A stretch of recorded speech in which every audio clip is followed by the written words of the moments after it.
আমরা যারা ক্রিকেট খেলা দেখি তারা মোটামুটি সবাই টাইগার শোয়েব নামে বাংলাদেশের যে একজন ক্রিকেট ভক্ত আছেন, যিনি বাংলাদেশের টিমকে অনুপ্রেরণা দিতে সব যেখানে খেলা হোক উনি চলে যান।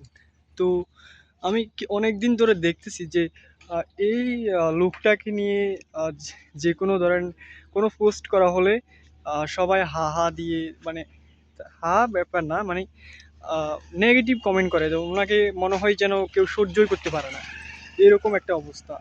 মানে মনে হয় কেন সহ্য করতে পারে না, উনি আসলে দেশের কোনো ক্ষতি করতেছে, এরকম একটা অবস্থা। যাই হোক, যেরকমই হোক আপনার ধারণা যেরকমই হোক ওনার সম্পর্কে, কিন্তু লোকটা আহ, যে কোনোভাবে বেঁচে আছে। যেমন বিভিন্ন স্পন্সর পায়, খেলা দেখে বিভিন্ন দেশে যায় এবং বিভিন্ন কোম্পানির স্পন্সর পায় এবং সেখান থেকে ইনকাম করে, আবার ফেসবুক থেকে ইনকাম করে।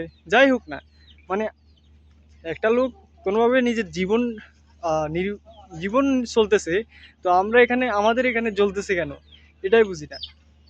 একটা লোক থাকুক না, ও ও খেলা দেখতেছে, খেলার বড় ফ্যান, স্পন্সর পাচ্ছে, টাকা ইনকাম করছে, ওটা তো আর তেমন একটা বেশি না। কিন্তু এখানে মানুষের সহ্য না হওয়ার ব্যাপারটা আমি বুঝি না, এটা কেন।